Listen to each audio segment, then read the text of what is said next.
I knew this would be a wonderful crowd of people because Ivan Doig was a very special person and gave us many very special writings. And what I'm hoping to do here tonight, when The Last Bus to Wisdom came out, the publisher asked places across Montana and the US on publication date to have a tribute to Ivan Doig.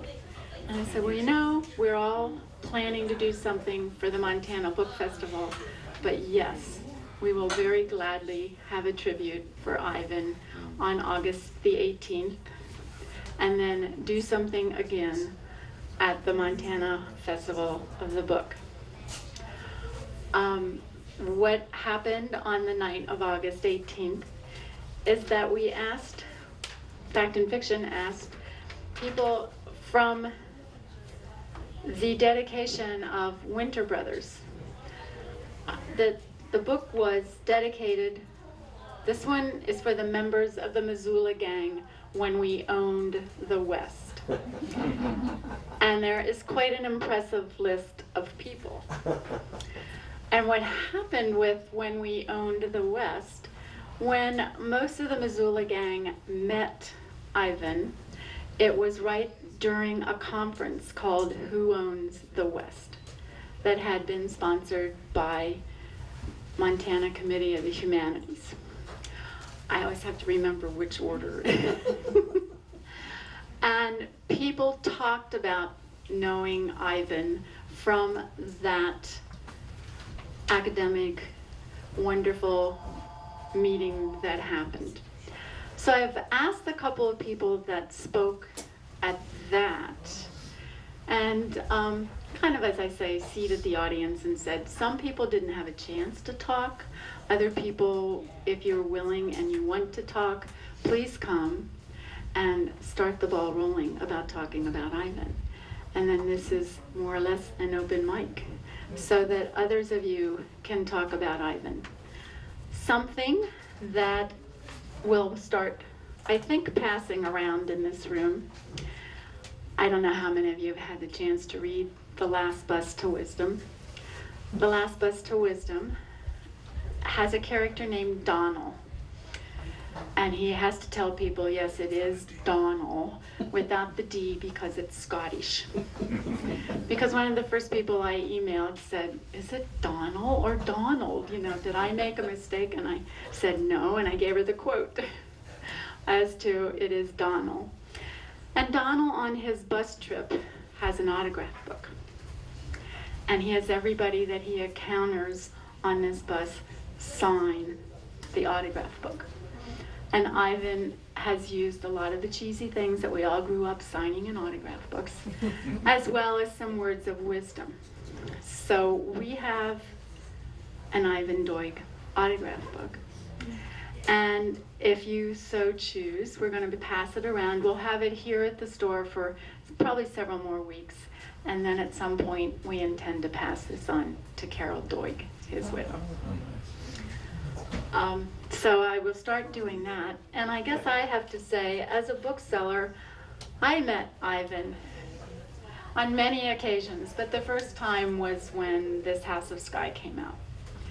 And when that book came out, I had just recently moved to Montana, and I was working at the University of Montana bookstore. And the Fine Print was a store in downtown Missoula, where David Johnson, who is here working, also worked with Julie Golding at the Fine Print.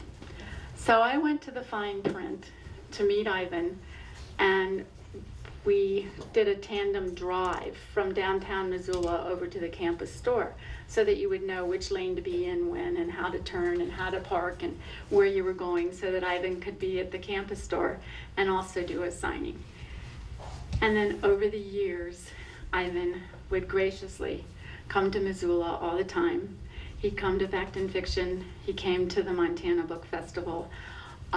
He was always gracious with being part of Montana and reading and getting to know the people that became his fans. So it was lovely to know him. It's lovely to know Carol and hear about the research that they do. And the works that he did were incredibly important. So I hope that some of you will share some stories.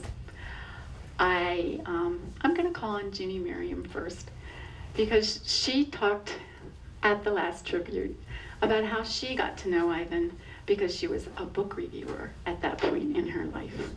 Do you want the mic? Well, actually, I did not come prepared to speak.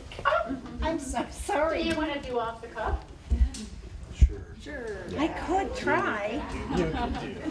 Sorry, You can Jenny. do off the. Sorry, Jenny, you remember that wonderful story? No, I know, but I'm not really a speaker, I'm a writer. I never do extemporaneous speaking, but Barbara did ask me to participate when we had the tribute on the 18th. And basically the story I told was that I met Ivan when I was a cub newspaper reporter, truly cub, when Dancing at the Rascal Fair came out. So 1987, and so I had been a reporter for actually I think less than a year out of journalism school, and he was incredibly gracious, and I realized just after talking to him for a short time that we had a lot in common, and that he had gone to journalism school, and that he was terrified when he was a cub reporter. And he told me a funny story about how he truly did believe that they called them deadlines because you died if you missed them. And I think anyone who has been in that cub newspaper reporter situation knows what that feels like. The other thing I remember from that first interview, which turned out to be the first of many through the years, was that at the time it was fashionable to talk about regional writers and regional books, and I think it was because there was a resurgence and interest in Montana writers and books that came out of Montana, and the notion of place being a character in a novel, which of course that wasn't the first time we had thought of it. It was at the beginning of the creative writing program at the University of Montana that was an idea. But Ivan was so gracious. I had to ask him about this, and I was a little bit uncomfortable about it. And today we would not have to ask that. Are you a regional writer? Or what do you think about regional writing? And he said, I like to think that I am writing into larger country, the country of life. Wow. And I have thought about that. I have thought about that with every book of his, including this last one, which I took on 2 backpack trips through the Bob, this big fat book, which shows how important it is to me. So I always think of that, and I share that with you. Thanks. Thanks, Ginny. Yeah. Ken, did you Hi. have anything Sure. prepared that you wanted? Yeah. Thank you. So I'm Ken Egan, I'm with Humanities Montana, and the first thing I want to say is congratulations to Barbara and all the organizers for the book festival. It's a fabulous event. I have to admit it's more fun attending rather than organizing, but that's another story. I did not know Ivan well personally. I met him on a number of occasions at readings, at signings, but I realized after he passed that he's been a part of my life my entire adulthood. In 1978, I was a Callow Graduate School student in Madison, Wisconsin. I wandered into a little bookstore. It's the fall of '78, I remember this distinctly, and there's a book called This House of Sky, Landscapes of a Western Mind. And it was like someone who was, long without water, wandering through the desert, finding a book, and I grab it, and I knew instantly it had to be a Montana book. And I thought, who is this guy, Ivan Doig? I've never heard of Ivan Doig. And so he's rewriting The Big Sky in my mind. And so that was my first acquaintance with him. He's been very profound for me in my scholarship. I'm a scholar of Montana literature and history. And just a brief excerpt. We could quote Ivan at length. I love Jenny's comments because he captured him. But he once said, "You bet, I'm writing against the cowboy myth. The West was settled by a hell of a lot of people, different kinds of people, miners, homesteaders, school teachers, merchants, sheep ranchers, Chinese laundrymen. And the guy out herding cows was pretty minimal among them in most cases. So I find it bizarre that the cowboy is the emblematic Western figure that so much pot-boiling fiction has made him." And I realized going back to this, he said that very early in his writing career. He's basically giving us the resume of all the novels he wrote, right? Which is pretty darn cool. So one final very brief story. I was at his launch reading, if you will, of Bucking the Sun in Billings, and we're in this large Alberta Bear Theater, and it's filled. It's just absolutely filled. And I sit down next to a woman. I'm going to estimate she was 80 years old. No ageism involved here, just stating the fact. And Ivan comes on the stage, and he's standing in that beautiful kind of lit space, and he's illuminated, and she leans over to me and says, "I love that man." And that's exactly right. I think we all love Ivan Doig. So those are my thoughts. Thank you. Thank you. Dove, do you have anything you want to say? I don't want to really put anybody on the spot, but I really, yeah. Do you? I didn't think you'd refuse. Well, you know me. I had the distinct pleasure of introducing Ivan Doig on 3 occasions at Prairie Lights Bookstore in Iowa City, where I used to live. And you know, we would talk. It was never just an introduction. We always had some conversation and so on. And actually, the last time we did it, we had dinner over at the Sheridan Hotel where he was staying on the tab of his publisher, which was kind of nice.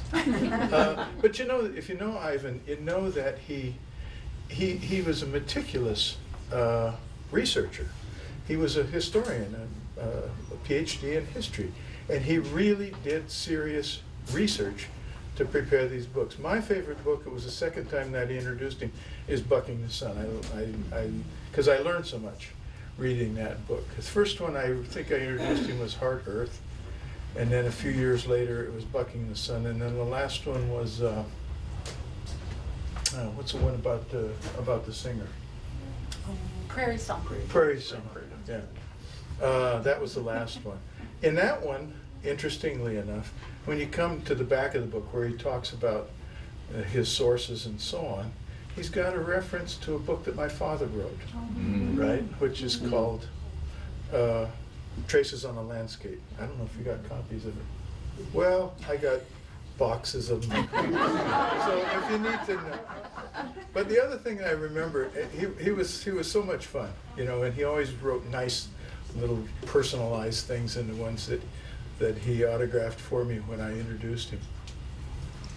But that last time, I mentioned to him that after reading Bucking the Sun, my brother and I went over to Spokane for a wrestling tournament.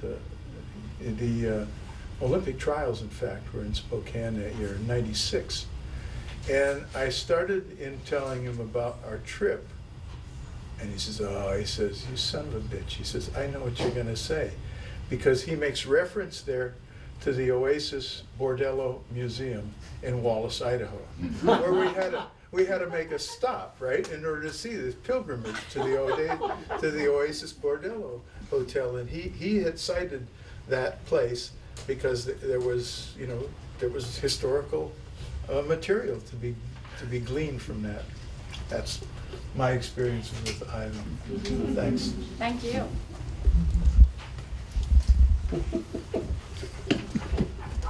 I'm not comfortable with putting any of the rest of you on this spot. But I really do hope there are some of you that do want to share some sort of story. And you don't have to come up here and talk into the mic.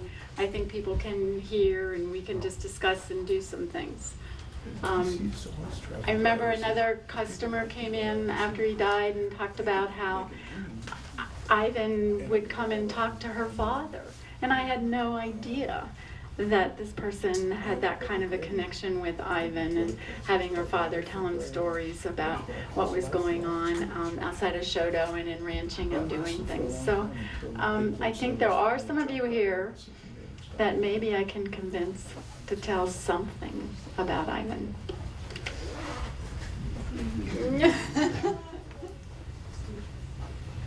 Once Barnes and Noble came to town, they said, How about a favorite book? Fair Advantage.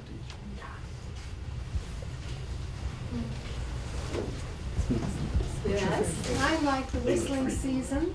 Whistling We Season? lived on the High Line for 5 years, and he captured that place. There's one scene where the wind comes across the grasses, and the grasses are moving, and it's like you just see it in your mind, and it was so beautiful. It captured a lot of that, yeah. And that's the first book where we meet Maury, Yes. who came back to Butte for Work Song and Sweet Thunder. But yeah, in a different light. Are you from that? Well, you said you grew up in that part. No, we just lived there for 5 years. Okay. I used to have a class that was called Anybody else? Literature and Anthropology. Yes. And one of the versions of it I'm not from the area, but I've known about Ivan Doig for a while. My first introduction to him was finding a tattered copy of English Creek that my grandfather had bought for my father, sitting on my grandfather's bookshelf, or my father's bookshelf, and read it. And I'm from the Southeast, and burning through all of his books and reading all of them is kind of the reason I moved to Montana. Is because he just painted such a great picture. And so I do respect him as a regional writer, and he is kind of the lens through which I am viewing my time up here. Great. How long ago did you move here? 2.5 weeks. That's awesome. That's great.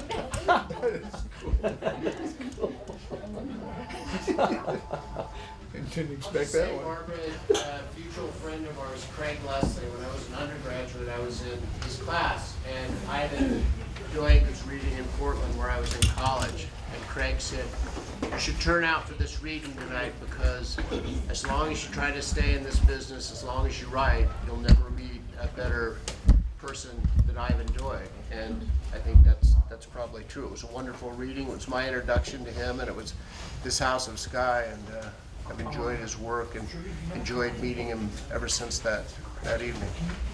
Do you use him in your Montana class? You must. Yeah, we do sometimes, yeah. And just very, Robert Stubblefield teaches the Montana Writers course at the University of Montana. And I think he usually just does like snippets of books for people to read and discuss to get a feel of the history. So, is it usually This House of Sky? Yeah. And we use The Last Best Place. I used to teach English Creek in a class that was a literature and anthropology class. Yeah. And everybody else from out here that I I'm knew. not a very good speaker in front of people, or, well, to We're all myself I'm friends. good, but anyway. I have several Ivan stories. One day I was at work. I've worked with Ivan many times, over 36 years at the Montana Historical Society, and he was an incredible researcher. One day he came blowing in the door and said, I bring greetings from Franklin in Missoula. My dad had gone up to him. How embarrassing is this? And said, if you're going to the Historical Society, say hello to my daughter. And I was just like, oh my God. Hello, I was, anyway. He was a big noise and I was just a worker. But my parents had a dog, Ivan, dog, and he called him Mark in our family. But one time, and I think he was preparing Bucking the Sun, he came in and he wanted a photograph. I work with photographs. A photograph of, remember when they used to send the money from the front of the store to the back through a pneumatic tube? Yes. And he was just looking, where would you find a photo? Where would you find? And we finally found one in our collection for him to look at. I don't remember that he talked about it, but he did all the background for his research so diligently and so detailed. Plus, he's such a nice guy. Anyway, that's my memory.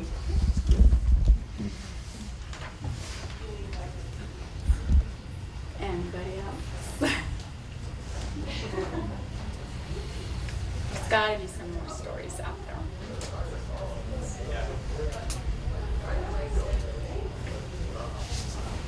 How many of you met Ivan? So you were fortunate enough to read his books and come to an event or a reading or a signing and get to know him. Right here. Right. How many of you just learned about him in the last month or the couple of months since he died? Have you been in Montana long or? I'm starting my second year. Good. So now you have this whole background of things to be able to read. Barbara, do you remember, I'm sure you do, and probably a lot of people do, of having signed books about how he, back then, like in the 80s, he was just signing books, and then by the 90s or so, he had Band-Aids. On his He would fingers. have a line out the door even here, and he had been longer in other cities, and he had Band-Aids on his fingers, and he used those green felt tip pens, always. It was bandaged up fingers and his little pocket pen protector. He said just green was the color of money, so he used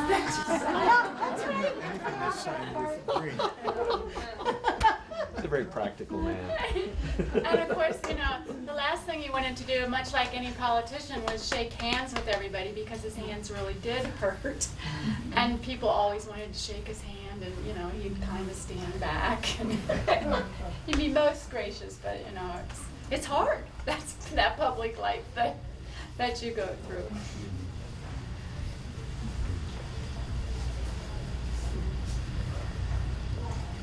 Do people like the fiction versus the nonfiction? I think it's going to be a divided crowd because I think most people, since that was his first book, is This House of Sky is what kind of anchored us all in wanting to know more about Ivan and do things. David, do you have a story about him from fine print? I was just looking at my courage. Well, first of all, when I met Ivan, first time when he signed it, the fine print, I was obviously much younger and pretty awestruck by Ivan. I loved his book, and he was just such a nice man. But my favorite memory of him is when Bucking the Sun came out, and I grew up in Wolf Point, and my dad worked on Fort Peck Dam, and I happened to have the Life magazine of Fort Peck, the first one, tucked away. God knows why I saved it. But anyway, I had it. So I brought it and had Ivan sign it. And we had this wonderful talk about Fort Peck Dam in eastern Montana. And it was probably one of the most private moments I had with Ivan, because most of the time it was with, you know, book events and dinners and things like that. It was just stunning. I will always remember it. Barbara, I've never read any of his books. I will. But can you tell me, in a few words, a little bit about his life journey? Where he was born and how he got to be where he is or was? You can. We could all put it together. Born in White Sulphur Springs Yeah. Yeah. and grew up there, and his mother died of an On his asthma sixth attack birthday. on his 6th birthday. Which is told in Heart Earth. Very moving. It's a good And This House Very of Sky, moving. and those are the memoir pieces. And his family, he is Scottish, and they did come over as the sheep. They raised the sheep, so they were on the outs with the cattle people because they were the sheep herders. So that's incorporated. Mhm. And so he grew up in that DePuy? landscape, Does he go- Queer. For your west. But then he went to school at Northwestern. Northwestern, Yep. But he went to Valier High School. Yeah. where he threw the javelin. Yes. I remember him telling me that, I'm just thinking, That is funny. Yeah, and then, did he go to Northwestern for his undergraduate? Yes.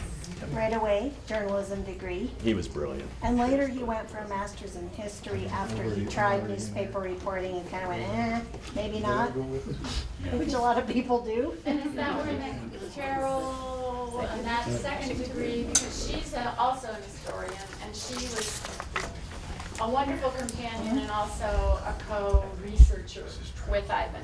And a journalism professor. Yeah. I see a lot of journalism in his work.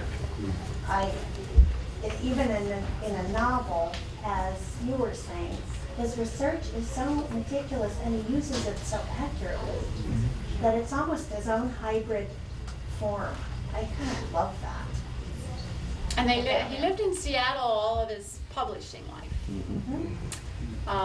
And that's where he died, and that's where Carol still is, and their neighborhood home, and And I think he preferred to live on the coast. yeah. Just, I don't know if he's one of those that couldn't write about it if he was living in it. Yeah, I maybe. think sort of. He liked Yeah. being in the suburbs and anonymous. Well, I actually knew him in Seattle. And I was thinking about the journalism thing, and how I met him is I was at a poetry reading. A friend of mine, Linda Beards, was reading at Elliott Bay Books. And she got a little note from Ivan Doig saying, I'd really like to meet with you.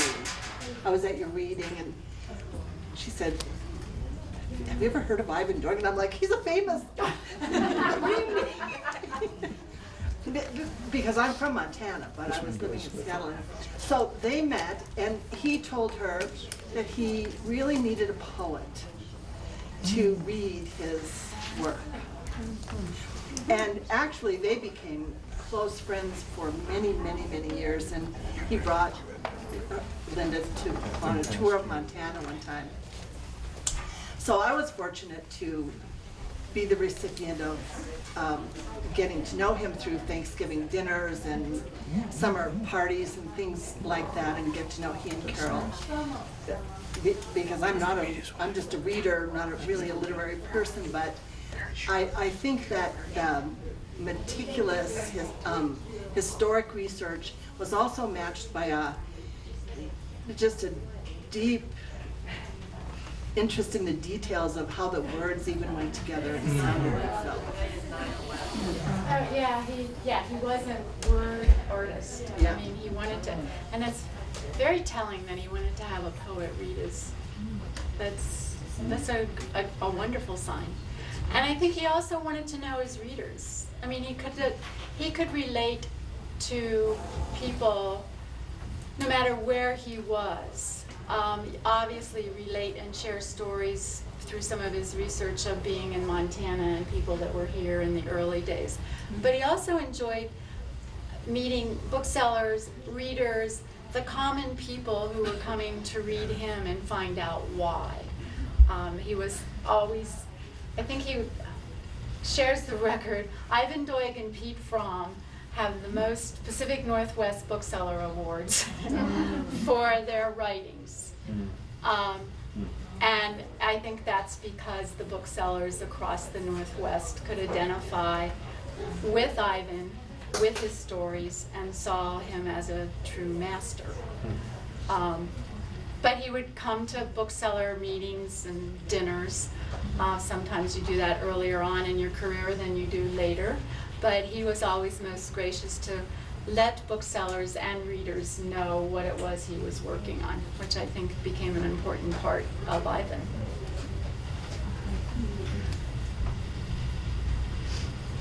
I'm just a fan, and I'm working in the library in Folsom now, and when I heard, I'm still not over it, that he had died, I didn't realize that I was holding out the hope for years of more books, and luckily there's some I haven't read, and I'm probably going to just really take it slow, but one of the things he did that, you know, I'll never get over, because I've never ever, I read a lot, I'm an insomniac, I read a lot, and is the way he uses language to describe a place, you know, and like I'm thinking of the storms, you know, like the storms rolling through the Two Medicine Country, and just, you know, I found myself almost like getting dizzy from, you know, the way he describes it.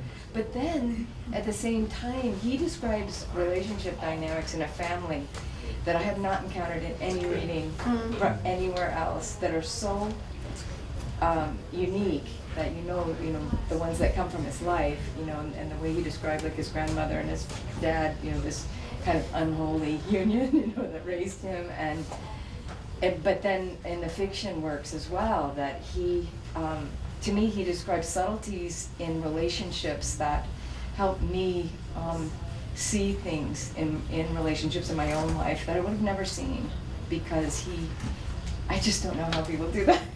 Anyway, and he did things that no one else of any time, I have not read that, and I don't expect to. I'd like to tell you how I first discovered Ivan. I'm staying in Missoula only for a short period of time, so I travel around a lot to experience what Montana is like, and I was on a road trip and somehow ended up in Choteau, Montana, purely by accident. And I had just told my wife that I only wanted to now read books about Montana or books written by Montanans. And we were in Choteau, and she happened to be walking into this small museum in Choteau and was talking to the lady behind the counter and said, my husband wants to read books about Montana. And she immediately stops and says, well, I can tell you what to do, and you don't have to go any further. You have to read Ivan's books and start with this House of Sky. So it was purely by accident that we were in Choteau. Purely by accident, we stopped in this tiny museum to see dinosaur bones, and that my wife had a conversation with her, and she led us on a path, and I now have read several of his books and totally enjoy it. It's great. Great. Great story. First, I thought you were going to say you were in Choteau in a small bookstore, and there's the bookseller who just kind of walked in. Augusta. Augusta. Close. Yeah, yeah. Do you have a story you want to share about Ivan? I'm really putting you on the spot since you just walked in. When I first came to the state in 1988, I had a book project in mind, and I saw that Ivan Doig was doing a book signing at Hastings in Great Falls. And so I went and introduced myself, and he was very gracious, as was Carol. And I got to visit and chat with him a little bit about it. I'm still doing the book project, but I enjoyed meeting him very much. So, but he gave me encouragement, and I'm in a couple book clubs, and every time we read one of his books, we all can find things to identify with it being in Montana and enjoy tremendously. Do you have anybody else? When he would read here, did he used to have a big sheaf of papers that were huge print? Yes. Well, later on in his life he did, because his eyesight wasn't good. Wasn't good, so he'd have to That was something enlarge. he taught me, that I learned from him. That Yeah. If you're gonna read stuff in front of people, you know, you don't try to open a book and find like this. And you got big print. He had so you large can print, read and it. that way he could read it and he could look at the audience at the same That's time, right. not get lost in wherever he was and what would happen. Yeah, yeah. When Ivan died, it was during the Montana Library Association meeting in Bozeman. And I was at that session, or those sessions, and the librarian, we were all just kind of stunned. You know, the news started spreading around the room that, did you hear, Ivan died? And reporters were calling librarians and calling me, and everything's in the newspaper. And that's where the sharing for me started, because librarians were talking about Ivan and how important he was and how many people read his books and how they were an important part of a Montana collection. And then I knew somebody that lived next door to him who really didn't have any idea that he was sick. And that's Ivan also. He knew that he had a book that he was working on, and he stayed true to who he was, and there was no need for people to know how ill he might have been in those last couple of weeks, because he wanted to live his life the way he had always lived his life.